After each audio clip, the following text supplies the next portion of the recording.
A war that has, in a flash, decapitated a regime, redrawn the map of the Middle East, and is now sending shockwaves right back here to the home front.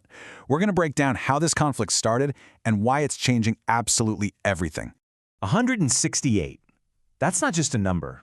That's the number of schoolgirls, most of them just 7 to 12 years old, killed in one single strike on a school in southern Iran. It's one of the most horrific moments of this war. So, how in the world did we get to this point? To understand that, you have to go back to the very beginning. This conflict didn't slowly build. It erupted. It was a swift, coordinated strike meant to take the entire leadership of the Islamic Republic off the board in one move. And in doing so, it lit a fire that has engulfed the entire region. It all kicked off on February 28th with something called Operation Lion's Roar, a massive joint campaign between the U.S. and Israel. And the speed was just staggering. Within a single day, 24 hours, the strikes killed Supreme Leader Ali Khamenei and almost 40 other top officials. The regime was essentially decapitated. And by March 2nd, the inevitable happened. Iran's response came in a massive barrage of missiles and drones aimed at countries all over the Middle East. This quote, well, it tells you everything you need to know about the White House's thinking. President Trump claimed that as the bombs were falling, Iran was already trying to make a deal. And his response was blunt.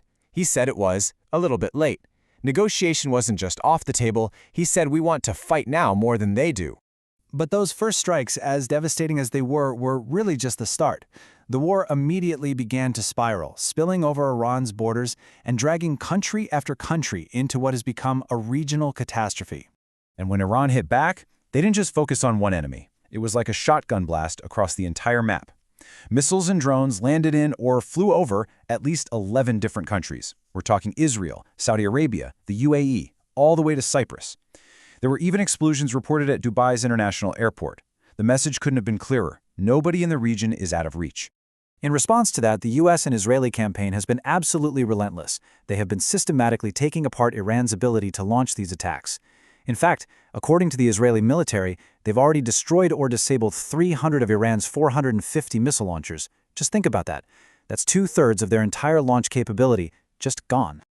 Okay, so this is where the story pivots. Because while all this is happening on the other side of the planet, the shockwaves are hitting right here in the United States. And this is the part that affects your wallet, our national security, and even our basic freedoms. First, let's talk about the economy.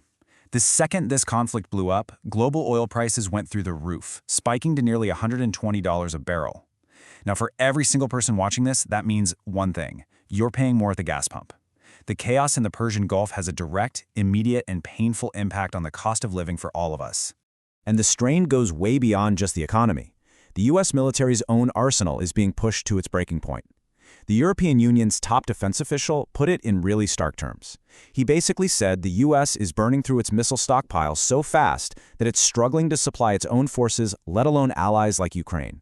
This whole crisis has forced a really humbling shift in American diplomacy. You can see it just in the language. Before the war, the U.S. was issuing waivers, allowing other countries to act, the language of a gatekeeper. Now, out of pure necessity, the tone has totally changed. We're partnering with oil producers. We're thanking our allies. It is a crystal clear signal of just how fast the global balance of power can shift. But the consequences of this war, they're not just economic or military. The conflict is changing the very climate right here at home, and it's raising some deeply disturbing questions about our own civil liberties. Take what happened in Nashville, Tennessee. A reporter for a local Spanish-language newspaper, Estefany Maria Rodriguez Flores, was out covering a series of immigration raids. Federal agents swarmed her car, which was clearly marked press, by the way, and they just took her into custody. No warrant. For days, her own family had no idea where she was. This quote from her husband Alejandro just captures the absolute terror of the situation. He just said, "We don't know where she is." A journalist doing her job in an American city simply vanished into federal custody. It's a chilling look at how wartime security can start to creep into everyday life. So, from the price you pay for gas to the rights of journalists on our own streets, the consequences of this war are already here. They're real. And the truth is, the full impact is a story that is still being written, with a new, uncertain chapter unfolding every single day. Which really brings us to the final, critical question that we all have to ask ourselves. As the United States fights a war on the other side of the world, What is the cost we're willing to accept? In our bank accounts, in our military's readiness, and in our own freedoms. When a nation is at war abroad, what price is too high to pay at home?